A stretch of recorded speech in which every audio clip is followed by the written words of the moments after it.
Hi, I'm delighted to talk to you about Aspire, which is a new partnership program grant that we've been awarded by Bone Cancer Research Trust and Sarcoma UK.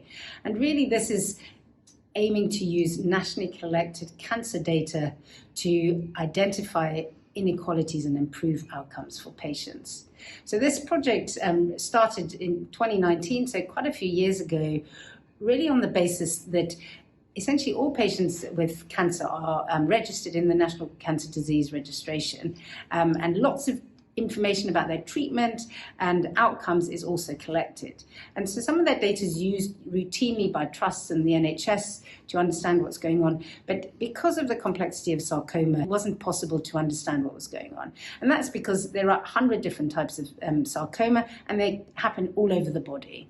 And so we were very grateful to Sarcoma UK initially for funding us to try and develop the methodology to better understand kind of what's happening to our patients. And this has led through to a number of publications and incredible insights into the difference of care for patients across the country, and most notably the importance of being treated in a specialist centre.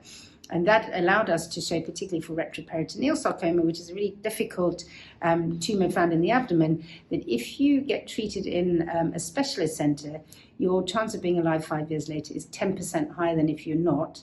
But on top of that, if you go to a high volume specialist centre, it's another 10% higher. So it really just shows you how important experts are in treating patients. And we're now working with the NHS to see whether the retroperitoneal surgery can be organised in a different way to improve outcomes from that. So on the basis of that, we then did an analysis of bone sarcoma patients, looking at differences in outcomes and showing some great improvements in their outcome over the last 5, 10, 20 years. And we think to a certain extent, again, based on patients being treated more and more in specialist centres and that centralisation of care, which is actually second to none. If you compare us to other parts of Europe and the US, where people are treated all over the place, I think it's one thing that we should be proud of within our NHS.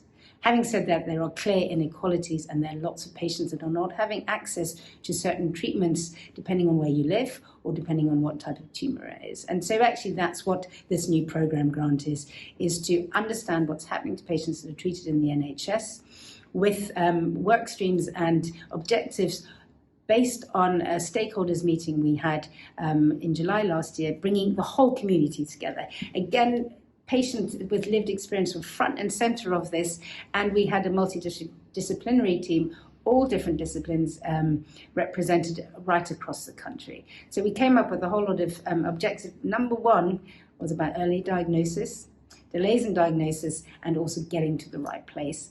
And so we know that this is a problem, again, because the tumours are all over the body. They affect patients of all ages. They're going through all different complication pathways, and also there are lots of delays in the primary care. And so we've teamed up with an academic GP, and we're going to focus on that as one of our primary aims. But then also, as I said, patients want to know they're having access to the best treatments possible. So we simply using the national cancer data to see what treatment people are having in different parts of the country. That includes kind of standard of care things that we should be having, and then also radiotherapy and proton beam radiotherapy, which of course is really important, particularly in Ewing sarcoma, but also in chondrosarcoma and chordoma. There are new drugs available to patients on compassionate access schemes, but not everybody seems to be doing them, or we don't know that. So we're going to find out these things. And what is the impact of it?